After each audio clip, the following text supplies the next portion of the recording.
Je vous invite à ouvrir la parole de Dieu dans le livre des Juges. Juges chapitre 3, verset 31, et nous lirons jusqu'à la fin du chapitre 5. C'est un passage qui est un peu long, mais le chapitre 4 est le récit des événements, et le chapitre 5 est un chant, un poème qui raconte les mêmes événements de manière poétique, mais en apportant aussi quelques précisions. Et donc c'est important, c'est intéressant de les voir, de lire ces deux chapitres. La dernière fois, nous avons vu l'histoire d'Éhud, le gaucher, et nous reprenons donc l'histoire à la fin du chapitre 3, le dernier verset, chapitre 3, verset 31. Voici la parole de Dieu. Après Éhud, après Éhud le gaucher, il y eut Shamgar, fils d'Anath. Il bâtit 600 hommes des Philistins avec un aiguillon à bœuf. Lui aussi fut un libérateur d'Israël. Chapitre 4, verset 1. Les enfants d'Israël firent encore ce qui déplaît à l'Éternel, après qu'Éhud fut mort.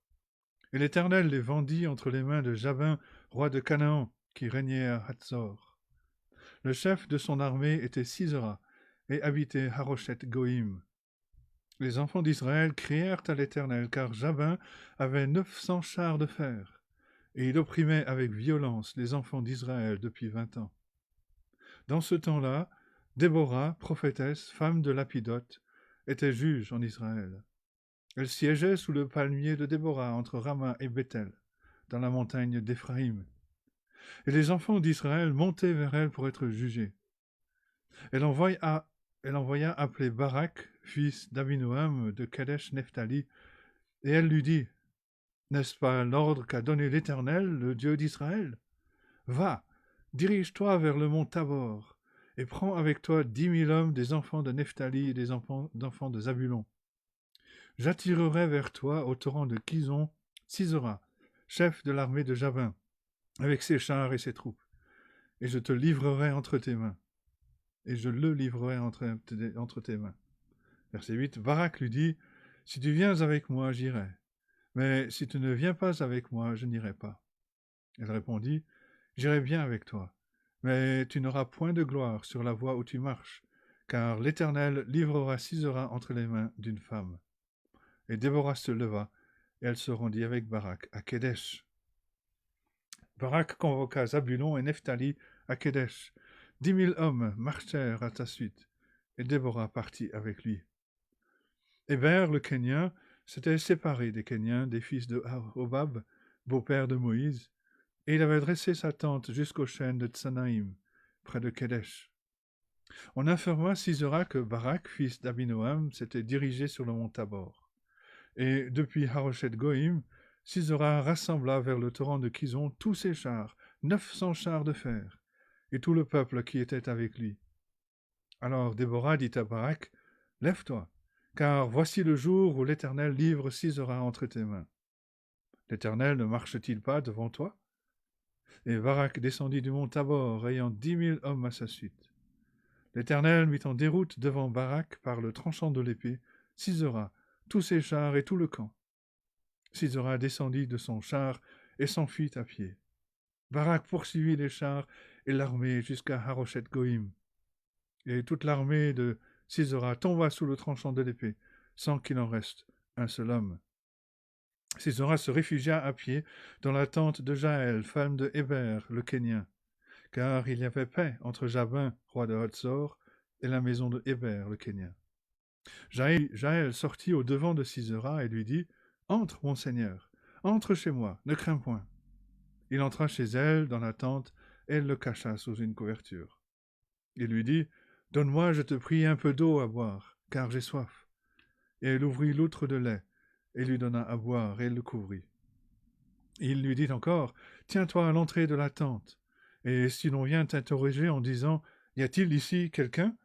tu répondras, « Non. » Jaël, femme de Héber, saisit un pieu de la tente, prit en main le marteau, s'approcha de lui doucement, et lui enfonça dans la tempe le pieu, qui pénétra en terre. Il était profondément endormi et accablé de fatigue, et il mourut. Comme Barak poursuivait Sisera, Jaël sortit à sa rencontre et lui dit « Viens, je te montrerai l'homme que tu cherches. » Il entra chez elle, et voici, Sisera était étendu mort, le pieu dans la tempe. En ce jour, Dieu humilia Jabin, roi de Canaan, devant les enfants d'Israël. Et la main des enfants d'Israël s'appesantit de plus en plus sur Jabin, roi de Canaan, jusqu'à ce qu'ils aient exterminé Jabin, roi de Canaan. Chapitre 5, verset 1. En ce jour-là, Déborah chanta ce cantique avec Barak, fils d'Abinoam. Les chefs se sont mis à la tête du peuple en Israël, et le peuple s'est montré prêt à combattre. Bénissez-en l'Éternel. Roi, écoutez. Prince, prêtez l'oreille. Je chanterai, oui, je chanterai à l'Éternel. Je chanterai à l'Éternel, le Dieu d'Israël. Ô Éternel, quand tu sortis de Séhir, quand tu t'avanças des champs d'Édom, la terre trembla, et les cieux se fondirent, et les nuées se fondirent en eau. Les montagnes s'ébranlèrent devant l'Éternel, ce Sinaï devant l'Éternel, le Dieu d'Israël. Au temps de Shamgar, fils d'Anath, au temps de Jaël, les routes étaient abandonnées, et ceux qui voyageaient prenaient des chemins détournés. Les chefs étaient sans force en Israël, sans force. Quand je me suis levé, moi, Déborah, quand je me suis levé comme une mère en Israël. Il avait choisi de nouveaux dieux. Alors la guerre était aux portes. On ne voyait ni bouclier ni lance chez 40 milliers en Israël. Mon cœur est aux chefs d'Israël, à ceux du peuple qui se sont montrés prêts à combattre. Bénissez l'Éternel.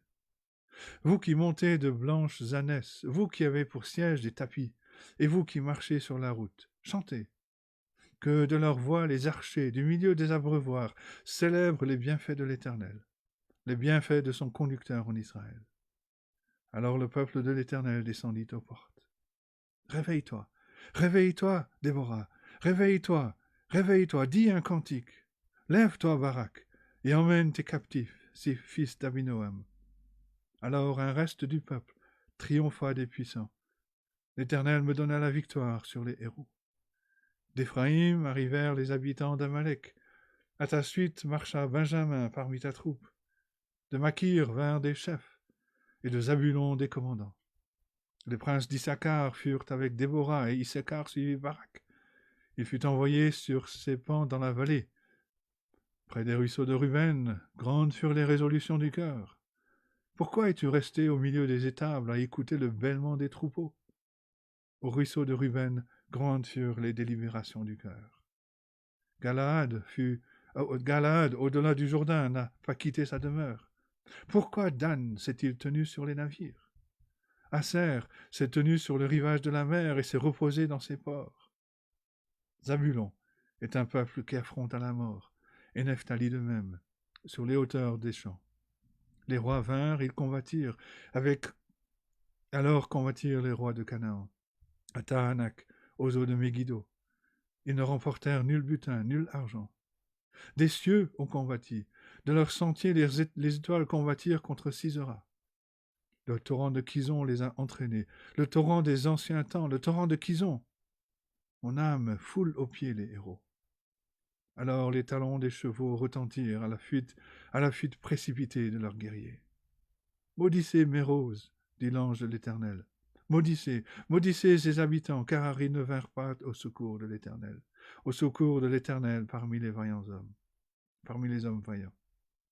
Verset 24. Béni soit entre les femmes Jaël, femme de Héber, le Kénien. Béni soit-elle entre les femmes qui habitent sous les tentes. Il demanda de l'eau, elle a donné du lait. Dans la coupe d'honneur, elle a présenté de la crème. D'une main, elle a saisi le pieu, et de sa droite le marteau des travailleurs. Elle a frappé Sisera, lui a fendu la tête, fracassé et transpercé la tempe. Au pied de Jaël, il s'est affaissé, il est tombé, il s'est couché.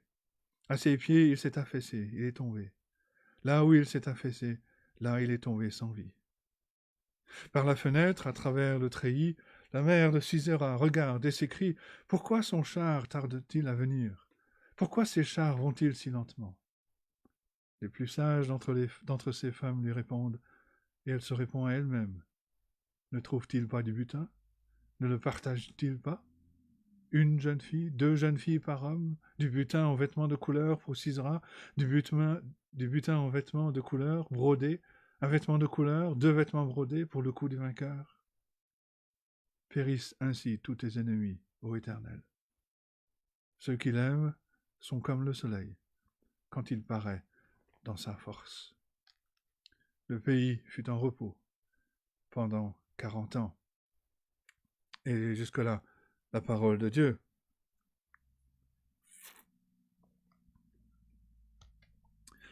Comment vont les Israélites après 80 années de paix et de repos dans le pays de la promesse?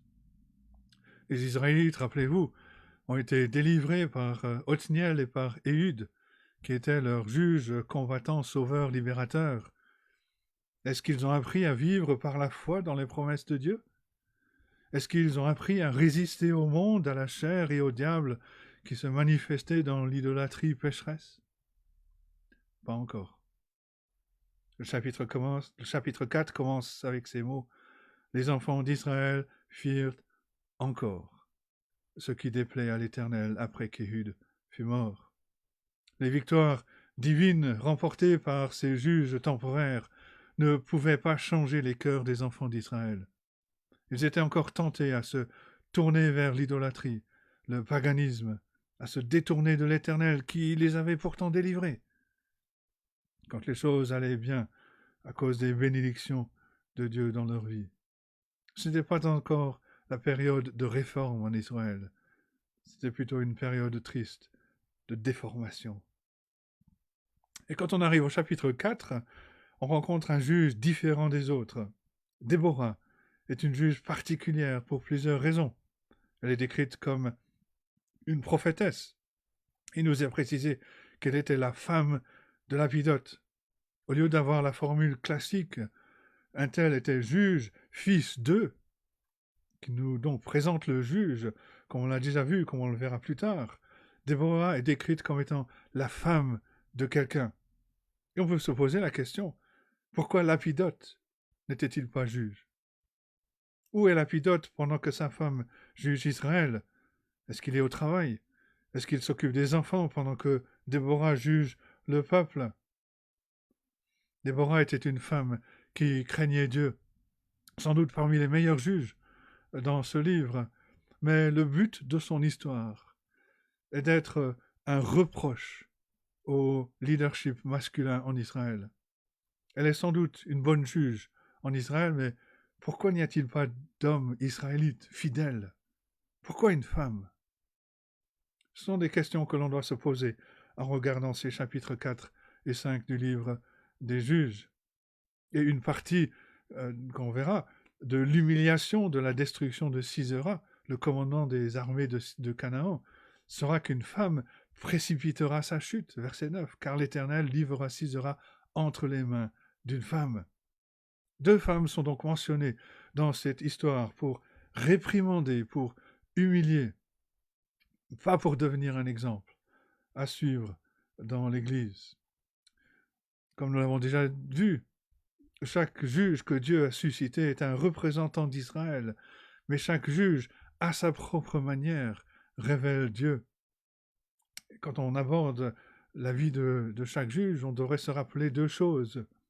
D'abord, à quoi ressemble le peuple de Dieu? Quelle est la situation du peuple de Dieu à cette époque?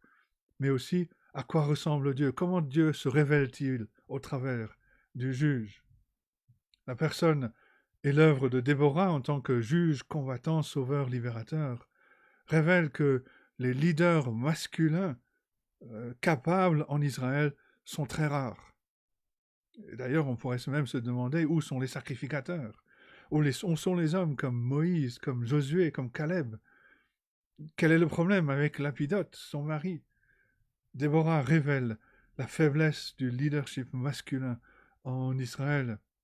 Et en ce qui concerne Dieu, Déborah révèle que Dieu surprend souvent ses enfants dans la façon dont il les sauve et il les délivre. Dieu se révèle comme celui qui peut manifester de façon puissante et souveraine sa puissance à travers ce que le monde considère comme étant quelqu'un de faible. une femme, et en particulier dans une culture patriarcale. En d'autres mots, Dieu se révèle par Déborah comme un Dieu qui œuvre par des voies mystérieuses et pourtant souveraines. Un commentateur écrit ceci: dans sa faiblesse au milieu d'un monde patriarcal, Déborah démontre quelle est la réponse de Dieu. En tant que prophétesse de l'Éternel, elle va commander le général Barak. Elle va volontairement et avec beaucoup de foi initier le processus de la fin du puissant roi de Canaan et de son commandant militaire. Dieu œuvre effectivement de manière mystérieuse. Et comme on va le voir, ce passage en Juges 4 et 5 pourrait être résumé avec cette doxologie de l'apôtre Paul en Romains chapitre 11, les versets 33 à 36, aux profondeurs de la richesse, de la sagesse et de la science de Dieu, que ses jugements sont insondables, ses voies incompréhensibles. Car qui a connu la pensée du Seigneur? Qui a été son conseiller? Qui lui a donné le premier pour qu'il ait à recevoir en retour? C'est de lui, par lui et pour lui que sont toutes choses. À lui la gloire dans tous les siècles. Amen. Dieu se révèle, encore une fois, comme étant fidèle à son peuple, même si son peuple est devenu têtu, même si son peuple n'écoute pas la parole de Dieu, et que ceci l'a conduit à l'apostasie du seul vrai Dieu. Et cependant, quand le peuple est sous l'oppression et réduit à l'esclavage, Dieu est encore disposé, encore capable de les délivrer. Dieu continue de montrer sa grâce merveilleuse, son amour, sa préoccupation pour son peuple. Le jugement arrivera plus tard dans le livre des juges, parce que le peuple essaiera de dévaloriser la grâce de Dieu à son égard. La souveraineté de Dieu est aussi manifestée et soulignée dans ce passage. Même s'il n'y a pas de combattants classiques en Israël, Dieu peut et Dieu va susciter une prophétesse comme Déborah. Dieu, dans sa volonté souveraine, va même utiliser une femme non israélite, Jaël, la femme d'Héber, un Kénien, pour accomplir ses desseins. La volonté de Dieu, les desseins de Dieu seront accomplis, même s'il ne reste que ce que le monde considère comme étant des personnes faibles, insignifiantes, non qualifiées. Dieu sera glorifié, sa puissance sera manifestée selon son dessein et son plan souverain. Voilà le contexte que nous devons prendre en compte. Les juges que Dieu a suscités jusqu'à maintenant n'étaient pas normaux ou probables. Remarquez, par exemple, à la fin du chapitre 3, le verset 31, Shamgar, que Dieu a utilisé pour tuer 600 Philistins avec un aiguillon à bœuf, afin de sauver et de délivrer Israël après l'humiliation de Moab.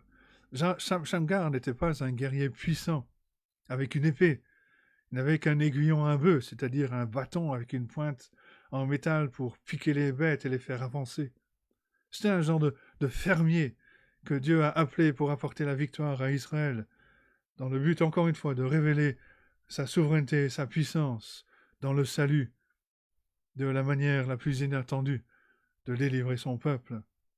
Et après ce combattant fermier, on est prêt pour n'importe qui. Mais est-ce qu'on est prêt pour une femme? Est-ce que le peuple était prêt pour une femme? Un combattant venant de la campagne peut-être, mais 2 femmes, dont une n'est même pas israélite. Elle est la femme d'un Kenyan. Dans la culture du Moyen-Orient en particulier, il y aura eu une onde de choc en lisant qu'une femme a jugé le peuple. Mais l'absence des sacrificateurs pour aider le peuple de Dieu révèle aussi l'état lamentable dans lequel se trouvait l'ordre sacerdotal à ce moment de l'histoire de la rédemption. Premier grand point donc, la première femme de l'histoire, de notre histoire, Déborah. L'histoire de Déborah n'est pas une prescription pour des femmes leaders quand il n'y a aucun homme dans l'Église. Il y a une différence entre la description, qui ne fait que décrire ce qui est dans un récit, et la prescription qui nous dit comment les choses doivent être ou quels sont les exemples à suivre. Focalisons-nous sur ce que l'auteur nous dit, ce que l'auteur souligne dans ce passage, c'est le reproche qui est fait au leadership masculin en Israël. Ce n'est pas d'établir un exemple ou de prescrire, de faire une prescription de leadership féminin dans l'Église. Déborah elle-même serait choquée par l'aspect unique de son appel et de son rôle. Déborah elle-même, en tant que femme pieuse, n'aurait pas imaginé que ce serait le modèle à suivre. Quand on compare l'Écriture avec l'Écriture, on voit bien que les hommes et les femmes ont été créés égaux devant Dieu, qu'ils ont tous les deux besoin du pardon de Dieu à cause de leurs péchés. Mais que dans les 5 premiers livres de Moïse, seuls les hommes sont mentionnés dans les généalogies. Seuls les hommes étaient circoncis jusqu'à la venue de Christ. Seuls les hommes étaient nommés comme sacrificateurs. Seuls les hommes pouvaient avoir le rôle d'anciens. Seuls les hommes étaient comptés dans le recensement. Et sachant que Déborah était une femme pieuse, elle aurait eu connaissance des 5 livres de Moïse, Genèse à Deutéronome, où on trouve ces distinctions entre hommes et femmes. Et elle n'aurait pas agi de façon contraire à cet enseignement. En fait, on peut regarder dans le chant que nous avons au chapitre 5, quand elle se décrit elle-même comme une mère en Israël, elle n'attire pas l'attention sur elle-même en tant que leader, mais elle semble rester autant que possible en soumission au leadership masculin qu'elle va conduire en tant que juge. Mais il suffit de voir sa relation avec Barak. Déborah, en tant que juge, est un reproche qui est fait au leadership masculin et devrait servir comme une humiliation pour les hommes en Israël. Y a-t-il un exemple en Déborah que les jeunes femmes d'aujourd'hui peuvent suivre? Oui. Elles peuvent apprendre de sa fidélité, de son amour pour Dieu, apprendre de sa connaissance de la parole de Dieu, apprendre de sa personnalité, des vertus qu'elle a manifestées par la grâce de Dieu, qui révèle sa nature, qui révèle son cœur, parce que la description de Déborah n'est pas une description de son apparence, mais de sa personnalité. Le point que l'auteur fait avec les histoires de Shamgar, de Déborah et de Jaël, c'est que Dieu agit non seulement de manière mystérieuse pour sauver son peuple, mais il agit aussi parfois de manière improbable selon notre perspective, et il choisit qui il veut pour accomplir ses desseins souverains. Le chapitre 4 est le récit narratif des événements sous le leadership de Déborah. Le chapitre 5 est plus émotionnel, c'est un poème, c'est un chant qui résume ce qui s'est passé et qui nous apporte quelques éléments supplémentaires.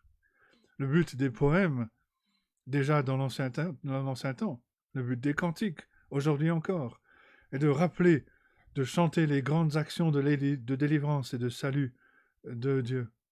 C'est pour rappeler au peuple la fidélité de Dieu, pour enseigner aux plus jeunes, à travers les chants, les œuvres magnifiques de Dieu pour son peuple, de chanter la grandeur de Dieu et ses œuvres. Par exemple, Juge 5, versets 10 à 11, « Vous qui montez de blanches ânesses, vous qui avez pour siège des tapis et vous qui marchez sur les routes, chantez, que de leur voix les archers du milieu des abreuvoirs célèbrent les bienfaits de l'Éternel, les bienfaits de son conducteur en Israël. » Alors le peuple de l'Éternel descendit aux portes. Les délivrances apportées par Othniel et Éhud en tant que juges n'ont pas amené les Israélites à connaître le repos durable et la vraie paix dans le pays. Dès qu'ils sont morts, Israël a commis l'idolâtrie grossière aux yeux de Dieu. Ils ont même servi de nouveaux dieux. 5, verset 8. Et le cycle des juges recommence au verset 1. Les enfants d'Israël firent encore ce qui déplaît à l'Éternel après qu'Éhud fut mort. Et l'Éternel a de nouveau vendu les Israélites à une captivité oppressante, comme la captivité en Égypte. Et plus particulièrement, l'Éternel les a vendus entre les mains de Jabin, roi de Canaan, dont le commandant de l'armée s'appelait Sisera. Jabin, c'est un titre héréditaire de la dynastie cananéenne, comme Pharaon l'était en Égypte, et comme Hadad l'était en Syrie ou en Édom. À cause du comportement d'Israël à cause de sa désobéissance à la parole de Dieu. Dieu a de nouveau permis au peuple de retourner en Égypte, c'est une façon de parler, de faire l'expérience d'un esclavage, d'une grande oppression, comme l'oppression de Pharaon dans le temps passé. Dieu a vendu le peuple entre les mains de ses oppresseurs, afin que le véritable peuple de Dieu reconnaisse, comprenne son péché, comprenne son besoin de pardon, réalise enfin par la foi qui ils étaient. Le peuple de Dieu voulait vivre en esclavage à leurs idoles, et Dieu leur a permis de vivre cette expérience de l'esclavage en personne. Rappelez-vous, la dernière fois, Dieu a permis aux Israélites de vivre l'esclavage afin qu'ils découvrent la véritable raison derrière la guerre contre le péché, contre la chair et le diable. Juge 3, verset 2. L'Éternel voulait seulement que les générations des enfants d'Israël connaissent et apprennent la guerre, ceux qui ne l'avaient pas connue auparavant. On devrait se rappeler de ces cycles des juges, qu'après la mort du juge, Israël allait à nouveau pécher contre Dieu, en faisant ce qui est mal à ses yeux, en se tournant vers l'idolâtrie, en devenant de plus en plus corrompu. Plutôt dans le chapitre 2, on lit au verset 11, « Les enfants d'Israël firent alors ce qui déplaît à l'Éternel. Ils servirent les Baals. » 2, verset 19. « Mais à la mort du juge, ils se corrompaient de nouveau plus que leur père, en allant après d'autres dieux pour les servir et se prosterner devant eux. Et ils persévéraient dans la même conduite et le même endurcissement. » Ceci devrait souligner le danger constant et proche de l'idolâtrie qui guette tous ceux qui invoquent le nom du Seigneur. Vivre dans l'esclavage au péché, même si la personne a été rachetée, est un danger toujours actuel. On doit se rappeler qu'Israël venait de connaître de grandes délivrances sous les ministères d'Othniel et Éhud. Moab venait d'être humilié. Israël avait été délivré par la puissance et par la grâce de Dieu. On peut imaginer les témoignages éclatants de ceux en Israël qui déclaraient ce que Dieu avait fait pour eux. Mais dès qu'Éhud est mort, les Israélites ont de suite oublié le témoignage de ce que Dieu avait fait pour eux. Les témoignages au sujet de l'œuvre de Dieu pour nous dans le passé ont leur place dans la vie chrétienne. Mais si on se contente de se rappeler la fidélité de Dieu dans le passé, sans reconnaître sa fidélité, son amour et sa miséricorde dans le présent, nous pouvons pécher contre lui comme Israël l'a fait. Notre foi en Dieu et dans sa grâce doit toujours être présente dans nos actions aujourd'hui. On ne peut pas se contenter de vœux pieux ou de belles paroles si nous sommes ses enfants. Nos témoignages à la fidélité de Dieu dans le passé devraient informer notre présent d'une telle façon que nous résistons à la tentation, à l'idolâtrie, que nous recherchions par sa grâce à lui obéir. L'apôtre Jean écrit dans 1 Jean, chapitre 2, versets 3 à 6, « Si nous gardons ses commandements, nous savons par cela que nous l'avons connu. Celui qui dit « Je l'ai connu » et qui ne garde pas ses commandements est un menteur et la vérité n'est point en lui. Mais l'amour de Dieu est véritablement parfait en celui qui garde sa parole. Par cela, nous savons que nous sommes en lui. Celui qui dit qu'il demeure en lui doit marcher aussi comme il a marché lui-même. » Et l'esclavage d'Israël a été particulièrement cruel cette fois-ci, parce que le peuple d'Israël a été infidèle à Dieu. Il a été cruellement traité en conséquence pour ses péchés et sa désobéissance à l'alliance. Notre texte nous dit combien la puissance de Jabin et de Sisera était grande. Ils possédaient 900 chars de fer, et ils ont opprimé les enfants d'Israël avec violence pendant 20 ans. Chapitre 4, verset 3. À cette période de l'histoire de la rédemption, Israël n'avait pas la technologie des chars de fer. Alors pour l'infanterie d'Israël, ces chars étaient très intimidants dans la bataille. Sisera, le commandant de l'armée de Jabin, était en charge des troupes de chars. C'était la technologie de pointe de l'époque. Alors ce n'était pas les chars comme les chars modernes. Ces chars étaient surtout utilisés pour pourchasser l'ennemi sur le champ de bataille, pour le mettre à mort. Et Déborah intervient, elle est décrite comme jugeant Israël au temps de l'oppression sous les chars de fer et sous la puissance de Jabin et de Sisera, chapitre 4, verset 4. Elle s'installait à cette époque sous le palmier entre Rama et Bethel dans la montagne d'Éphraïm. Les enfants d'Israël montaient vers elle pour être jugés, ce qui veut dire que Déborah déclarait au peuple de Dieu la parole et la volonté de Dieu en tant que juge d'Israël. Et en tant que prophétesse, Déborah ressemble à Marie, la sœur de Moïse. Elle était essentiellement la porte-parole de Dieu pour le peuple. Elle est poétiquement appelée une mère en Israël. Elle l'appelle Barak, le commandement en chef de l'armée de l'Éternel, verset 6. Et quand elle parle en tant que juge et en tant que prophétesse de la part de Dieu, elle s'adresse à Barak, verset 7, en lui disant « J'attirerai vers toi au torrent de Kison, Sisera, le chef de l'armée de Jabin, avec ses chars et ses troupes, et je le délivrerai entre tes mains. » Elle parle à la première personne. La victoire sera certaine à cause de la parole de Dieu. C'est Dieu qui parle au travers d'elle. Et Barak veut que Déborah l'accompagne.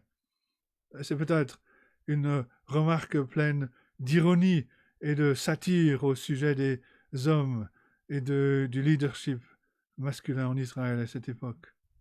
Rappelons-nous que le but de l'auteur est de réprimander le leadership des hommes en Israël. Barak demande que Déborah l'accompagne.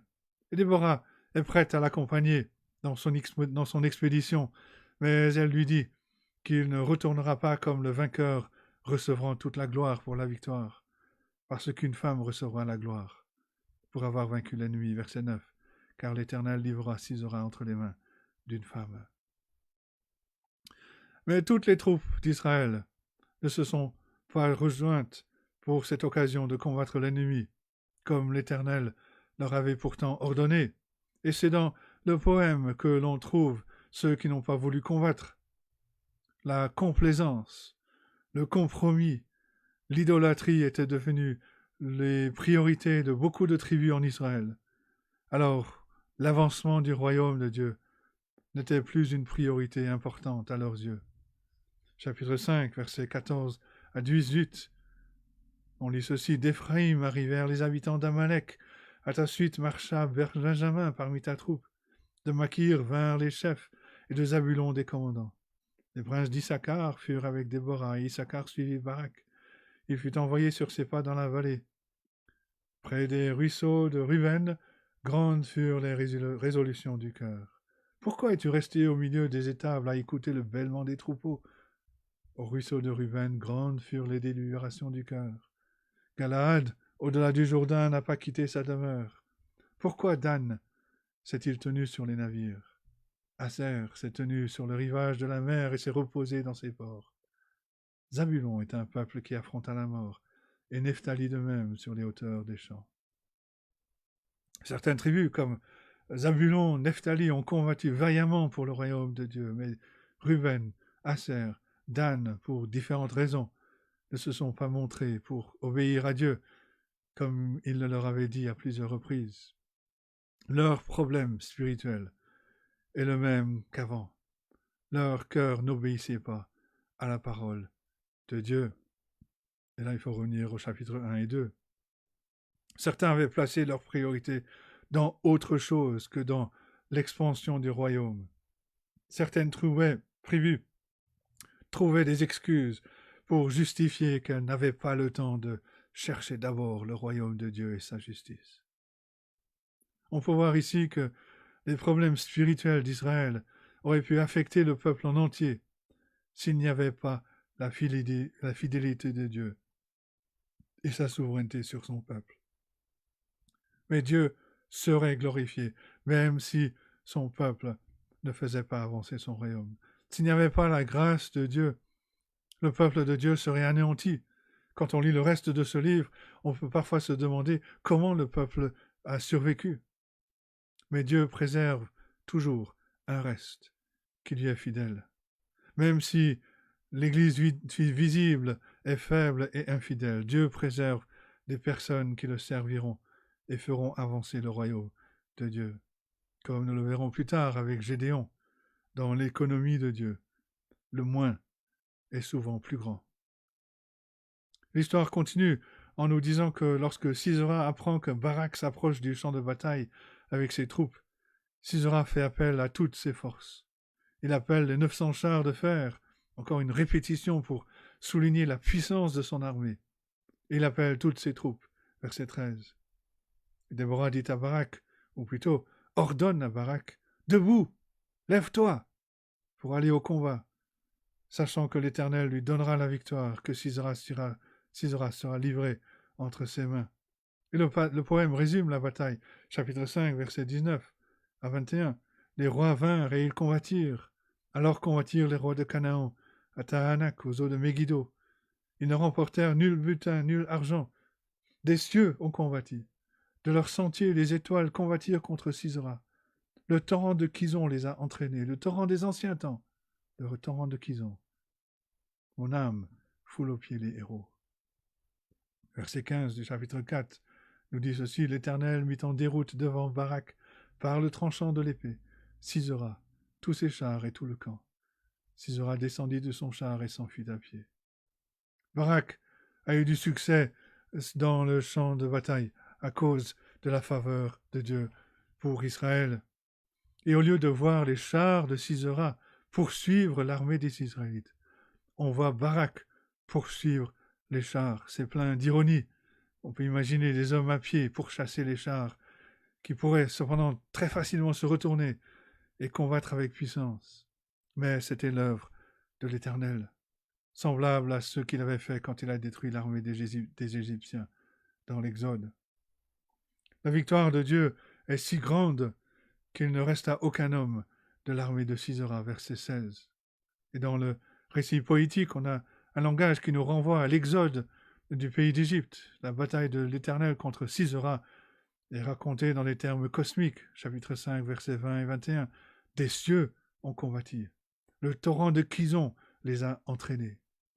Ce langage poétique et cosmique devrait nous rappeler qu'il y a bien plus qui se passe ici dans la sphère spirituelle qu'une simple bataille entre le peuple de Dieu et quelques Cananéens. C'est une bataille cosmique, une bataille spirituelle, un conflit permanent entre la postérité de la femme et la postérité du serpent. Et à cause de la grande victoire de l'Éternel sur ses ennemis, le commandant Sisera s'est enfui à pied vers la tente de Jaël, la femme d'Héber, le Kénien, verset 17. Et donc c'est la deuxième femme dans l'histoire, deuxième grand point, Jaël, la deuxième femme de l'histoire. C'est assez frappant qu'il y ait cette deuxième femme, parce que les batailles dans cette période de l'histoire avaient surtout des personnages masculins. Et parce qu'il y avait la paix entre la maison de Héber et Jabin, Sisera est suffisamment confiant de demander refuge auprès de Jaël, verset 17. Jaël, la femme d'Héber, sort pour inviter Sisera à trouver refuge dans sa tente, verset 18. Et pourquoi Jaël était-elle là pour l'accueillir? Comment Dieu, dans sa providence, a-t-il orchestré cet événement? De manière mystérieuse. On a lu en Juge chapitre 1, verset 16, ceci au sujet des Kéniens. Les fils du Kénien, beau-père de Moïse, montèrent de la ville des palmiers avec les fils de Juda dans le désert de Juda, au milieu d'Arad, et ils allèrent s'établir parmi le peuple. Et quand on arrive à cette scène au chapitre 4, Héber le Kénien a quitté les siens pour s'établir au nord, verset 11. Chapitre 4, verset 11. Héber le Kénien s'était séparé des Kéniens, des fils de Hobab, beau-père de Moïse, et il avait dressé sa tente jusqu'aux chênes de Tsanaïm, près de Kédesh. Quand Héber le Kénien a dit à sa famille qu'ils allaient vers le nord, la famille a peut-être répondu « Oui, mais papa, tous nos amis sont ici. Ou nous sommes membres de l'église locale, ici on ne veut pas bouger. Déménager c'est difficile, on est tous nés ici. » Et aucun d'eux ne savait qu'en déménageant, que cela faisait partie du plan souverain et pourtant mystérieux de Dieu de délivrer les Israélites. Dieu, dans sa providence parfaite, allait accomplir son dessein et sa volonté. Dieu a tout orchestré pour sa gloire et pour notre bien. Et il le fait encore aujourd'hui. Chaque petite décision qui est prise, chaque fois qu'il y a un petit changement qui semblent insignifiants dans nos vies, qui parfois nous attristent. Pourtant, Dieu fait concourir toutes choses pour le bien de ses enfants. On peut regarder au passé, voir ce qui semblait d'abord comme étant des erreurs, et qui au final ont été les chemins que Dieu a utilisés pour accomplir ses desseins. Jaël, la femme d'Héber, qui vit maintenant dans le nord, qui a planté sa tente près du lieu de bataille entre Barak et Sisera, va montrer de l'hospitalité envers Sisera et lui donner un endroit où se reposer et du lait de chèvre pour se désaltérer. Il y a de l'ironie dans le verset 20. Sisera se sent en sécurité en compagnie de Jaël, une femme non israélite, et lui dit « Tiens-toi à l'entrée de la tente, et si l'on vient t'interroger en disant « Y a-t-il quelqu'un ?» tu répondras « Non ». Dans l'original, il faut lire « Si un homme vient t'interroger en disant « Y a-t-il quelqu'un ?» tu lui répondras « Non ». Alors rappelez-vous, l'auteur décrit les événements en juge. C'est une description, pas une prescription. Il ne dit pas que ce sont des exemples à suivre. D'ailleurs, l'auteur ne fait pas de commentaires sur l'aspect moral ou immoral des actions de ces personnages. Mais voilà, Sisera. Pour Sisera, il n'y a pas de danger immédiat dans la tente. Il n'y a que cette femme, Jaël, non israélite. Il n'y a pas de guerrier pour le tuer. Sisera pense qu'un homme pourrait venir le tuer, mais il ne sait pas que l'Éternel va exécuter son jugement contre lui par la main d'une femme. Juge 4, verset 20. Il lui dit encore, tiens-toi à l'entrée de la tente. Si un homme vient t'interroger en le disant, y a-t-il ici quelqu'un, tu lui répondras non. Jaël, femme de Héber, saisit un pieu de la tente, prit en main le marteau, s'approcha de lui doucement, et lui enfonça dans la tempe le pieu qui pénétra en terre. Il était profondément endormi et accablé de fatigue, et il mourut. Et dans le Cantique de Déborah, chapitre 5, versets 24 à 26, on lit ceci. « Bénie soit entre les femmes Jaël, femme de Héber, le Kénien. Bénie soit-elle entre les femmes qui habitent sous les tentes. Il demanda de l'eau, et elle a donné du lait. Dans la coupe d'honneur, elle a présenté de la crème. D'une main, elle a saisi le pieu, et de sa droite le marteau des travailleurs. Elle a frappé Sisera, lui a fendu la tête, fracassé et transpercé la tempe. » Et au verset 27, « Au pied de Jaël, il s'est affaissé. Il est tombé, il s'est couché. À ses pieds, il s'est affaissé, il est tombé. Là où il s'est affaissé, là il est tombé, sans vie. » Et quand Barak est arrivé auprès de Jaël, Sisera était couché, mort, par une arme de fabrication artisanale. Et la gloire de la victoire revenait à une femme, comme cela avait été annoncé au chapitre 4, verset 22. Cette femme n'est pas louée pour sa foi, parce que le texte ne dit pas qu'elle en avait. Et l'auteur ne critique pas et ne commente pas ses actions. Quelles que soient les motivations de Jaël, Dieu l'a utilisée pour accomplir son plan, pour son peuple, au travers d'elle. Ce qui est clair, c'est comment Dieu nous est révélé dans sa providence souveraine et mystérieuse, de sorte que chaque événement, qu'importe la manière dont on interprète cet événement avec notre perspective limitée, chaque événement doit être vu comme étant de la main de l'Éternel, qui gouverne sur toutes choses, sur toutes ses créatures et sur toutes leurs actions.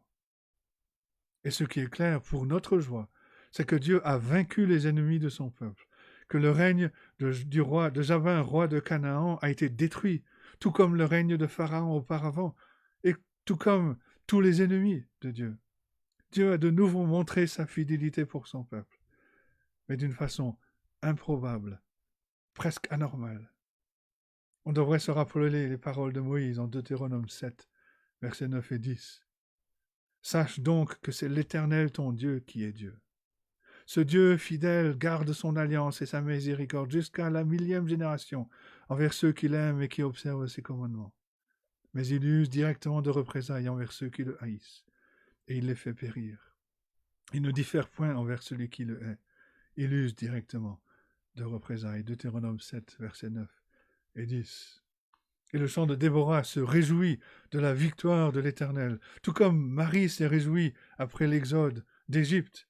Exode, chapitre 15, versets 20 et 21. Marie, la prophétesse, sœur d'Aaron, prit à la main un tambourin, et toutes les femmes vinrent après elle, et les tambourins en dansant.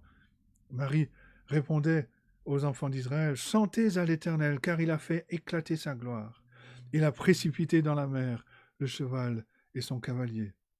Et ici, en Juge 5, verset 31, « Périssent ainsi tous tes ennemis, ô Éternel.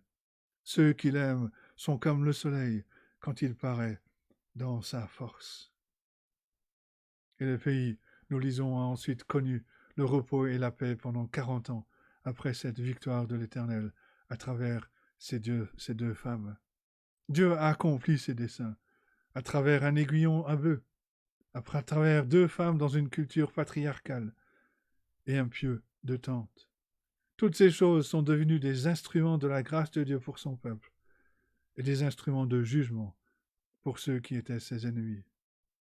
Le cycle du livre des juges nous rappelle que Dieu fait toutes choses pour sa gloire. Dans cette portion de l'Écriture, Déborah est une héroïne, Barak est un héros, mais Jaël, une femme non israélite, femme d'un Kénien, accomplit le dessein de Dieu, et pas parce qu'elle servait ou aimait Dieu. Dieu est glorifié dans cette histoire, parce que dans sa providence, alors qu'il gouverne souverainement toutes les affaires de ce monde, il peut utiliser ceux qui sont les plus insignifiants, les plus faibles, et même les incroyants, pour accomplir ses desseins. Que nous l'aimions ou pas, que Barak l'aime ou pas, la véritable héroïne, même si elle ne mérite pas ce titre, parce qu'elle n'agit pas pour la gloire de Dieu, c'est Jaël. Même Déborah le reconnaît dans son chant, verset 24 du chapitre 5. « Bénie soit entre les femmes Jaël, femme de Héber, le Kénien. Bénie soit-elle entre les femmes qui habitent sous les tentes. » Et l'auteur a arrangé son récit pour que l'on ne puisse pas dire que les actions de Jaël étaient par chance ou par accident. Pourquoi ? Parce que Déborah, la porte-parole de l'Éternel, dit à Barak avant la bataille que c'est une femme qui recevra la gloire de la victoire. Chapitre 4, verset 9. Mais tu n'auras point de gloire sur la voie où tu marches, car l'Éternel livrera Sisera entre les mains d'une femme.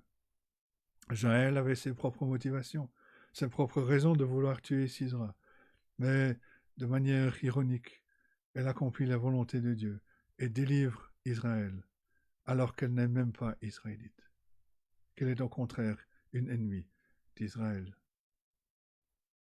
Voilà Déborah, voilà Jaël, troisième grand point, la souveraineté de Dieu. Voici ton Dieu, ô Israël. Y a-t-il quelque chose d'impossible pour l'Éternel ? Pourquoi devrions-nous nous inquiéter de ce que nous allons manger, de ce que nous allons être vêtus ? Les païens courent après ces choses. Recherchez d'abord le royaume de Dieu et sa justice qui se trouve en Christ. Toutes ces choses seront données par-dessus. Est-ce qu'on a appris, en tant que peuple de Dieu, que Dieu fait concourir toutes choses au bien de ceux qu'il aime, au bien de ceux qui sont appelés selon son dessein ? Est-ce que nous ne savons pas combien Dieu aime son peuple, combien il s'est engagé pour tout faire pour sa gloire et pour notre bien ? Dieu a toujours été fidèle, même quand son peuple a failli. Notre Dieu œuvre à travers chaque petit détail dans nos vies pour accomplir son grand dessein pour nous.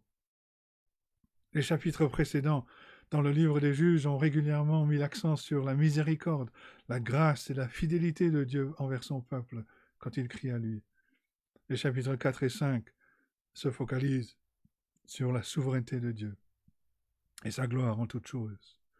Dieu est souverain sur toutes choses, sur toutes les vies, que ce soit sur ses enfants ou sur les autres. Dieu peut utiliser les faibles, les insignifiants, même les incroyants, pour accomplir ses desseins. Et les ennemis de Dieu ne sont pas seulement détruits, mais leur défaite est racontée pour humilier tous ceux qui s'opposeraient à Dieu et à son royaume. On doit se rappeler que Sisera a été mis à mort par une femme, une ennemie improbable et faible, que cela a été une grande humiliation pour celui qui était un grand guerrier du Moyen-Orient. Plus tard, on verra, en Juges chapitre 9, versets 53 et 54, une femme lança sur la tête d'Abimélec un morceau de meule de moulin, lui brisa le crâne. Aussitôt il appela le jeune homme qui portait ses armes et lui dit « Tire ton épée, donne-moi la mort, de peur qu'on ne dise de moi, c'est une femme qui l'a tué. » C'est une honte d'être tué par une femme. Jabin a été vaincu par Dieu pour révéler la puissance et la gloire de Dieu. Jusqu'à verset 23, en ce jour, Dieu humilia Jabin, roi de Canaan, devant les enfants d'Israël. Je nous rappelle des passages comme l'apôtre Paul en Romains chapitre 9, au sujet de Pharaon, Romains 9, versets 17 et 19.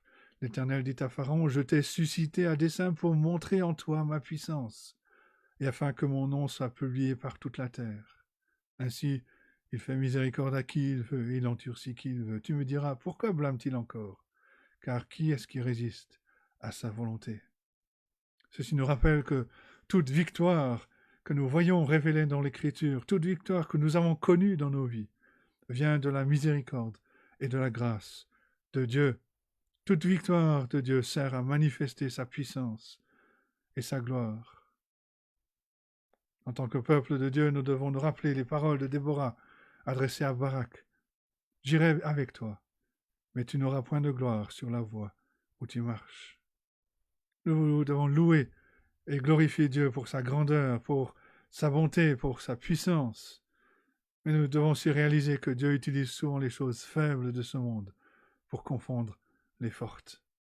C'est ce que l'apôtre Paul nous rappelle en 1 Corinthiens chapitre 1, versets 25 à 29. Car la folie de Dieu est plus sage que les hommes, la faiblesse de Dieu est plus forte que les hommes. Considérez, frères, que parmi vous qui avez été appelés, il n'y a ni beaucoup de sages selon la chair, ni beaucoup de puissants, ni beaucoup de nobles. Mais Dieu a choisi les choses folles du monde pour confondre les sages. Dieu a choisi les choses faibles du monde pour confondre les fortes. Et Dieu a choisi les choses viles du monde, celles qu'on méprise, celles qui ne sont point, pour réduire à néant celles qui sont, afin que personne ne se glorifie devant Dieu. Rappelons-nous que ni Déborah, ni Jaël n'étaient des personnages de guerre. Aucune d'elles n'est allée au combat comme Barak est allé au combat. Mais les deux ont accompli le dessein de Dieu de façon différente. Déborah a entendu, a obéi à la parole de Dieu en tant que prophétesse. En fait, elle a fidèlement transmis le message à Barak et à Israël, comme le texte nous le dit, chapitre 4, verset 4. Déborah était une grande juge, non pas parce qu'elle maniait l'épée, mais parce qu'elle comprenait la puissance et la souveraineté de Dieu à travers sa parole. Déborah comprenait que Dieu allait garder sa parole, et que si Dieu avait promis quelque chose à son peuple, il l'accomplirait sans faillir. Déborah comprenait que Dieu était souverain sur l'histoire, que toute chose concourait au bien de ceux qu'il aime, de ceux qui étaient appelés selon son dessein. Jaël n'était pas une guerrière non plus, mais elle a combattu contre les ennemis de Dieu malgré ses croyances, son absence de foi. Comment? Parce que Dieu l'a utilisée pour accomplir ses desseins. Dieu a trouvé une femme qui était prête à tuer Sisera. Elle avait ses propres motivations, mais Dieu l'a utilisée pour accomplir ses desseins en faveur de son peuple. Dieu utilise les choses faibles de ce monde pour confondre les fortes. Dieu utilise ceux qui croient dans sa parole et ceux qui lui font confiance, même si parfois ça semble être la mauvaise chose à faire selon notre point de vue. Mais la Bible nous décrit un grand nombre d'événements que Dieu utilise pour sa gloire et pour notre bien, sans recommander le comportement des personnages. On peut penser au mensonge de Rahab, on peut penser à l'adultère, au meurtre, à la polygamie de David, pour ne citer que ces choses. Le meurtre de Sisera par Jaël ne doit pas être transformé en allégorie. Les actions de Jaël ont apporté le jugement contre les ennemis de Dieu. Et cela devrait être notre point dans cette histoire. Tout comme les rois Adoni-Bézek et Églon avant lui, Sisera, en tant que commandant des ennemis de Dieu, était condamné d'avance. Dans cette période de l'histoire de la rédemption, Dieu révélait principalement son jugement et sa justice contre tous ceux qui étaient les ennemis, ses ennemis, mais aussi les ennemis de son peuple, du peuple qu'il s'était choisi. Jaël a agi en tant que juge, qui a révélé la justice de Dieu, plutôt que sa miséricorde. Et dans le chant de Déborah, on entend davantage de l'attitude pécheresse et des actions de Sisera, dans la description de sa mère qui était aussi méchante que lui, qui approuvait ses actions de haine, chapitre 5, versets 28 à 30. Par la fenêtre, à travers le treillis, la mère de Sisera regarde et s'écrie: Pourquoi son char tarde-t-il à venir? Pourquoi ses chars vont-ils si lentement? Les plus sages d'entre ces femmes lui répondent et elle se répond à elle-même: Ne trouve-t-il pas du butin? Ne le partage-t-il pas? Une jeune fille, 2 jeunes filles par homme, du butin en vêtements de couleur pour Sisera, du butin en vêtements de couleur brodés, un vêtement de couleur, 2 vêtements brodés pour le cou du vainqueur. Sisera était un guerrier cruel qui se battait contre le peuple de Dieu, qui volait, qui pillait le peuple, qui violait les femmes, qui gardait les trésors de valeur pour lui-même. Le jugement de Jaël est une intrusion temporelle de la justice et du jugement de Dieu sur le péché, qui rappelle à tout pécheur qui ne se repent pas que la juste colère sainte de Dieu tombera sur eux au jour du jugement final. Si vous pensez qu'un pieu de tente à travers la temple est une mauvaise façon de partir, vous n'avez pas encore vu ce qui se passera quand le Seigneur reviendra pour juger les vivants et les morts. Au cœur du chapitre 4 des Juges, il y a les versets 15 et 23. L'Éternel mit en déroute devant Barak par le tranchant de l'épée Sisera, tous ses chars et tout le camp. Sisera descendit de son char et s'enfuit à pied. En ce jour, Dieu humilia Jabin, roi de Canaan, devant les enfants d'Israël. Ce que nous voyons comme étant l'œuvre de l'homme est en fait l'œuvre de Dieu. La victoire qui était nécessaire, la force qui était désirée, devait venir de Dieu lui-même si la victoire contre Sisera et les Canéens devait être accomplie. Dieu devait être glorifié, adoré et loué pour les grandes choses qu'il a faites pour son peuple, à travers des moyens humbles, faibles et insignifiants, comme nous l'avons lu en 1 Corinthiens 1. Dieu a choisi les choses viles du monde, les choses qu'on méprise, celles qui ne sont point, pour réduire à néant celles qui sont, afin que personne ne se glorifie devant Dieu. C'est exactement le point que fait le poème dans le chapitre 5. C'est le point que fait le cantique de Moïse après la délivrance des Égyptiens dans l'Exode. Et ce point, c'est de louer Dieu, d'exalter et de glorifier Dieu pour sa bonté et sa grâce. Les chants de victoire ne devraient pas louer des hommes faibles et insignifiants, mais ils devraient louer Dieu pour avoir fait connaître sa grâce, sa puissance, sa volonté à son peuple au travers de sa parole. Dieu est révélé dans ce récit et dans ce poème comme le divin guerrier qui manifeste sa justice et sa colère contre ses ennemis, contre les ennemis de son peuple. Dans chaque cas de rébellion contre Dieu, quand Israël a fait ce qui est mal aux yeux de Dieu, Dieu va quand même vaincre les ennemis à cause de sa promesse d'écraser un jour la tête du serpent. La délivrance des juges est donc un aperçu, un accomplissement partiel, une image de la bataille cosmique qui fait rage entre la postérité de la femme et la postérité du serpent. Et même si aucun juge apte n'est trouvé, Dieu se révèle tout de même comme le juge et le guerrier divin de son peuple. Et à cause de la puissance de Dieu, ses desseins seront accomplis. La défaite des ennemis de Dieu peut être accomplie par l'œuvre souveraine, providentielle, puissante, parfois surprenante de Dieu, à travers la faiblesse et l'insignifiance. Le plus grand exode, ou la plus grande rédemption dont le peuple de Dieu a besoin, est la délivrance de l'esclavage du péché, de la mort, de l'enfer, de Satan. Comment Dieu allait-il susciter un juge, combattant, sauveur, libérateur pour son peuple de manière ultime? Pas seulement un juge pour délivrer le peuple d'ennemis physiques faits de chair et de sang, mais de l'ennemi qui est derrière tous les ennemis, le diable lui-même. Comment Dieu allait-il vaincre et relâcher son peuple de l'emprise du péché, de l'emprise de la mort, du jugement éternel, des tourments de l'enfer? Dieu l'a fait à travers un homme, Jésus-Christ. Jésus s'est fait homme comme nous, mais il était sans péché. Il était égal avec Dieu le Père en puissance et en gloire. À travers sa mort et sa résurrection, Jésus-Christ a délivré, sauvé, racheté le peuple de l'esclavage du péché et du diable. Et il amène son peuple à ne pas connaître la mort éternelle. La mort de Christ n'est pas seulement accomplie par la détermination de Jésus pour son peuple, mais parce que Dieu a permis que des personnes réalisent son plan, sans même en être conscientes. En Acte 2, verset 21 et suivant, on lit ceci. « Alors quiconque invoquera le nom du Seigneur sera sauvé. » Hommes israélites, écoutez ces paroles. Jésus de Nazareth, cet homme à qui Dieu a rendu témoignage devant vous par les miracles, les prodiges et les signes qu'il a opérés par lui au milieu de vous, comme vous le savez vous-même. Cet homme, livré selon le dessein arrêté, selon la présence de Dieu, vous l'avez crucifié. Vous l'avez fait mourir par la main des impies. Dieu l'a ressuscité en le délivrant des liens de la mort, parce qu'il n'était pas possible qu'il soit retenu par elle.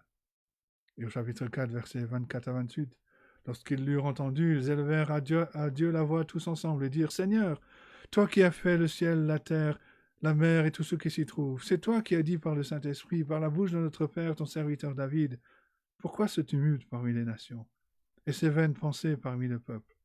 Les rois de la terre se sont soulevés, les princes se sont ligués contre le Seigneur et contre son oint. En effet, contre ton saint serviteur Jésus que tu as oint, Hérode et Ponce Pilate se sont ligués dans cette ville avec les nations et avec les peuples d'Israël pour faire tout ce que ta main et ton conseil avaient arrêté d'avance. Dieu a utilisé les personnages les plus improbables en Israël, mais aussi les deux dirigeants, Hérode et Pilate, pour accomplir son grand salut à travers la mort et la résurrection de Jésus-Christ. Et de plus, ce qui semblait être insignifiant et faible à la fois, ce qui semblait être une surprise quand Dieu a abandonné son Fils sur la croix, est devenu la révélation de la puissance et du dessein souverain de Dieu pour son peuple. Rien n'est impossible à Dieu. Dans la lettre aux Hébreux, l'auteur nous dit ceci au chapitre 2, versets 14 à 18. « Ainsi donc, puisque les enfants participent au sang et à la chair, il y a également participé lui-même, parlant de Jésus-Christ, afin que par la mort il rende impuissant celui qui avait la puissance de la mort, c'est-à-dire le diable. Ainsi il délivre tous ceux qui, par crainte de la mort, étaient toute leur vie retenus dans la servitude. Car assurément, ce n'est pas à des anges qu'il vient en aide, mais c'est à la postérité d'Abraham. En conséquence, il a dû être rendu semblable en toutes choses à ses frères, afin qu'il soit un souverain sacrificateur miséricordieux et fidèle dans le service de Dieu, pour faire l'expiation des péchés du peuple. Car du fait qu'il a souffert lui-même et qu'il a été tenté, il peut secourir ceux qui sont tentés. Et un peu plus loin, chapitre 4, verset 9, nous lisons, il dit ensuite, « Voici, je viens pour faire ta volonté. » Il supprime ainsi la première chose pour établir la seconde. C'est en vertu de cette volonté que nous sommes sanctifiés par l'offrande du corps de Jésus-Christ une fois pour toutes. Et tandis que tout sacrificateur fait chaque jour, le service et offre souvent les mêmes sacrifices qui ne peuvent jamais ôter les péchés, lui, après avoir offert un seul sacrifice pour les péchés, s'est assis pour toujours à la droite de Dieu. Il attend désormais que ses ennemis soient devenus son marchepied. Car, par une seule offrande, il a amené à la perfection pour toujours ceux qui sont sanctifiés. C'est ce que le Saint-Esprit nous atteste aussi. Car après avoir dit « Voici l'alliance que je ferai avec eux, après ces jours-là, dit le Seigneur, je mettrai mes lois dans leur cœur et je les écrirai dans leur esprit, il ajoute, et je ne me souviendrai plus de leurs péchés, ni de leurs iniquités. Or, là où il y a le pardon des péchés, il n'y a plus d'offrande pour le péché. » Nous ne devrions jamais sous-estimer la force et la puissance de l'esclavage d'Israël quand Dieu a suscité leurs ennemis pour les affliger et les vendre en esclavage. On ne doit pas oublier que le peuple ne pouvait pas se sauver lui-même. Il n'y avait aucun espoir pour le peuple contre une armée de 900 chars de fer. Si nous ne voyons pas la grandeur de l'esclavage du peuple, alors nous passons à côté de la puissance et de la grâce de Dieu qui était manifestée au peuple. Mais nous ne devons jamais sous-estimer notre esclavage au péché, à la mort et à l'enfer. En Éphésiens chapitre 2, Paul souligne que par nature, nous sommes morts par nos offenses, par nos péchés. que nous marchons selon le train de ce monde, selon le prince de la puissance de l'air, de l'esprit qui agit maintenant dans les fils de la rébellion, que nous vivons par nature selon les convoitises de notre chair, accomplissant les volontés de la chair et de nos pensées, que nous sommes par nature des enfants de colère, comme les autres. On ne doit jamais sous-estimer cela. Est-ce qu'il est facile de guérir des aveugles? Est-ce qu'il est facile de guérir des boiteux?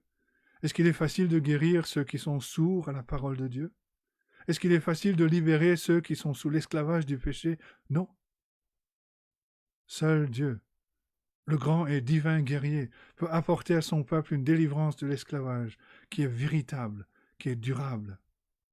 Et Dieu a brisé la puissance de l'ennemi. Il l'a écrasé de façon permanente dans la mort et la résurrection de son Fils Jésus-Christ. Et par la vertu et la puissance de l'œuvre de Jésus-Christ pour son peuple, nous avons un juge, libérateur, combattant, sauveur, qui est puissant pour sauver et qui n'abandonnera jamais son peuple. C'est un libérateur qui est déterminé à déraciner toute l'idolâtrie de nos cœurs et qui est déterminé à écraser toutes nos idoles afin que nous aimions notre Dieu et nos prochains comme nous-mêmes. Et c'est un juge qui ne mourra jamais. Que Dieu soit loué pour notre juge, combattant, libérateur, sauveur, le Seigneur Jésus-Christ. Que Dieu bénisse sa parole à nos cœurs. Amen.